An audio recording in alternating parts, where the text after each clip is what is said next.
An anti-Trump resistance has been forming within government agencies. They're kind of coming out a little bit. But a secret network of federal workers has organized to fight back against the Trump administration. The group is now working to form strategies. They're also sharing information using encrypted apps. Some of them are kind of going public with it. But alongside this, new U.S. intelligence also shows the Chinese regime is attempting to recruit disgruntled U.S. federal employees just like this. Now, The Guardian said this: after seeing Elon Musk's X post on Saturday afternoon about an email that would soon land in their inboxes of 2.3 million federal employees, asking them to list 5 things they did the week before, the humanity. It says a clandestine network of employees and contractors at dozens of federal agencies began talking on an encrypted app about how to respond. They said, calling itself #AltGov, the network has developed a visible public-facing presence in recent weeks, though through blue sky accounts, most of which bear the names or initials of federal agencies, aimed at getting information out to the public, meaning they're leaking information, and correcting what they call disinformation. It says about the chaos being unleashed by the Trump administration. It adds that with 40 accounts to date, their collective megaphone is getting louder, as most of the accounts have tens of thousands of followers, with alt-CDC, they/them, they have their pronouns in there, being the largest at nearly 95,000 followers. It says the network has also formed a group and a series of subgroups on Wire, that's the encrypted messaging app, to share information and develop strategies, as played out on Saturday when they again try pushing back against Elon Musk's email to them. Now, we'll see how this holds up. Remember something important. Donald Trump signed an executive order that actually clarified how his administration could legally fire government employees, and part of that was something on whistleblowers. Basically, what Trump did, he made it so that government employees clarified they have to go through official, normal channels to become whistleblowers. Yes, we have whistleblower protection laws. Yes, you can do it, but you can't just go around leaking to media or posting things on the internet or whatever else. You actually have to apply through this process, and it's a whole thing, right? Now, if they don't go through the proper channels with it, they can be fired. So if there are people forming their own resistance and sending docs all around the internet, it's possible they could be fired for it. But also, look, when it comes to the growing anti-Trump resistance, there are possible national security risks with this as well. And one of the things is outside, if it's outside activists. It's another thing when it comes from within agencies, right? It was different from the Pink Hat protests versus people within government agencies trying to undermine the presidency from within the government. And it's also being reported that Russian and Chinese Communist Party agents, they were trying to recruit spies from among U.S. government employees just like this.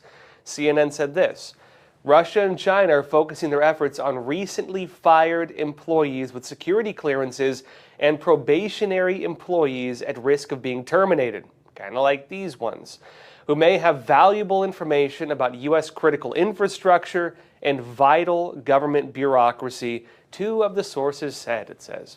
It says at least 2 countries have already set up recruitment websites. They just go to the CCP website, apparently, and begun aggressively targeting federal employees on LinkedIn, 2 of the sources said, which, by the way, is easy to find people on because you want to look for people, type in like CDC, and you find everybody with it on their resumes.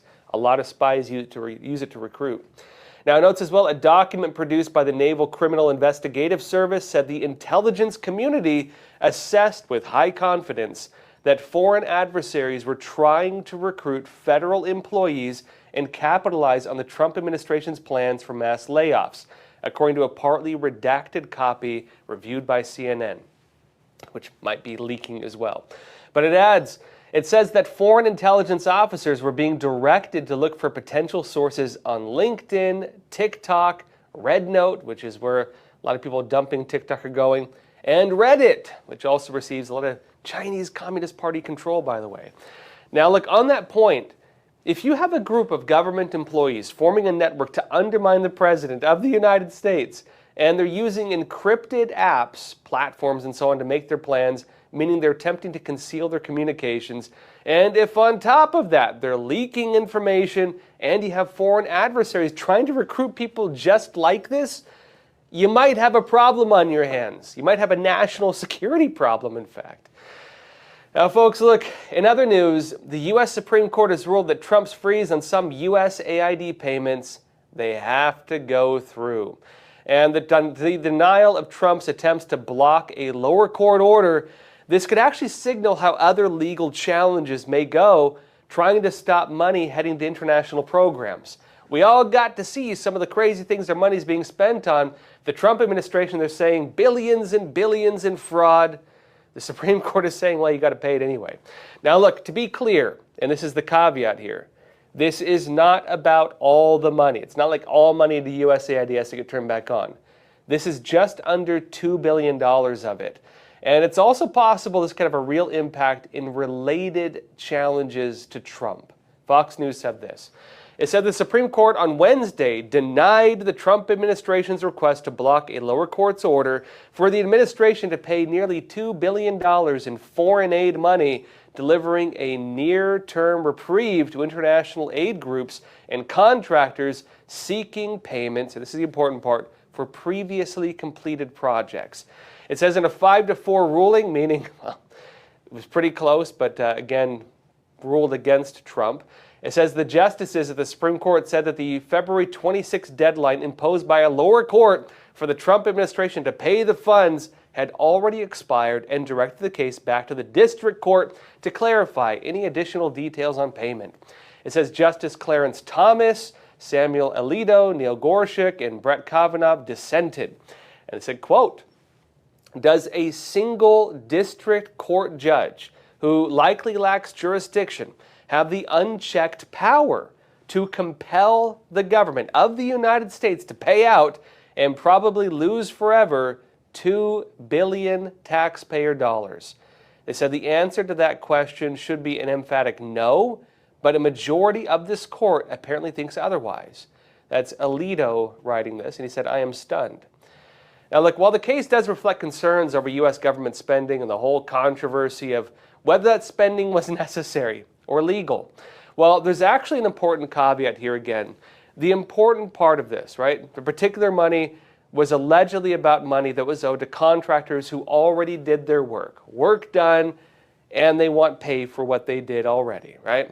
Now, of course, this also ties into some of the other problems here, like whether the government is obliged, they have to, right, obligated to pay money to these types of contractors if they believe problems might exist. Was there fraud? Were there other problems involved? Well, we're trying to find out.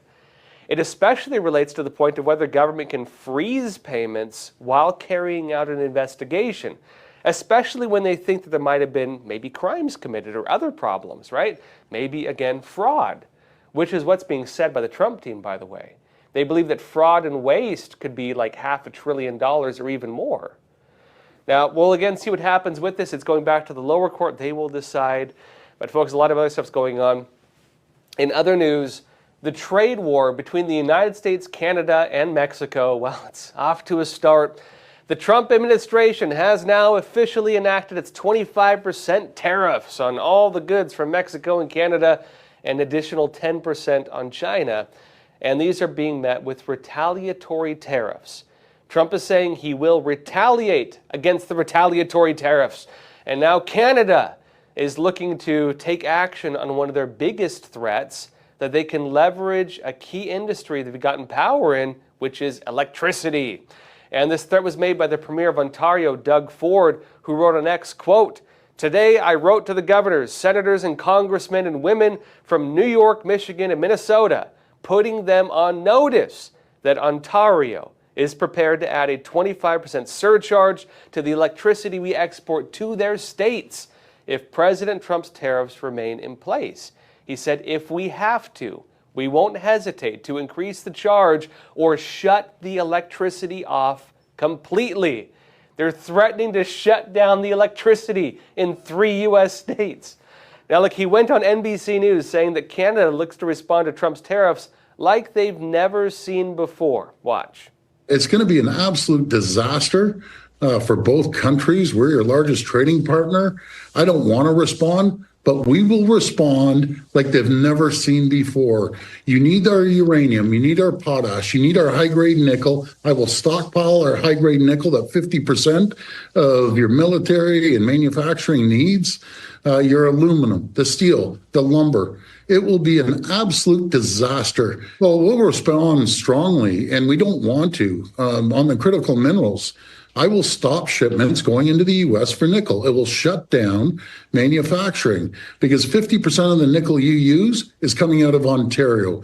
I've ordered our bureaucrats to cut off tens of billions of dollars of contracts that we have with the U.S. I'm going after absolutely everything. And I don't want to. We keep the lights on to 1.5 million homes in manufacturing in New York, in Michigan, and in Minnesota. If he wants to destroy our economy and our families, I will shut down the electricity going down to the U.S. And I'm telling you, we will do it. Look, if this move goes ahead, it could be pretty serious. And here's why. This impacts American critical infrastructure. This is the electric grid. If Canada is threatening to cut off Americans from the industry, they have a relative monopoly on it, right? They've been given that in a few different areas. Well, it's possible the United States will look to secure its critical infrastructure because it's ties to national security. This means they will probably look for other sources of energy, and it also seems that's not too difficult to get, frankly. Because remember, one of Trump's day one executive orders was to declare a national emergency on energy. What does a national emergency do? It lets the President of the United States use any means to secure it. And if we have a national emergency on energy and one of our nearby neighbors is threatening to shut off the energy, what does that national emergency do? It lets Trump use any means necessary to secure it.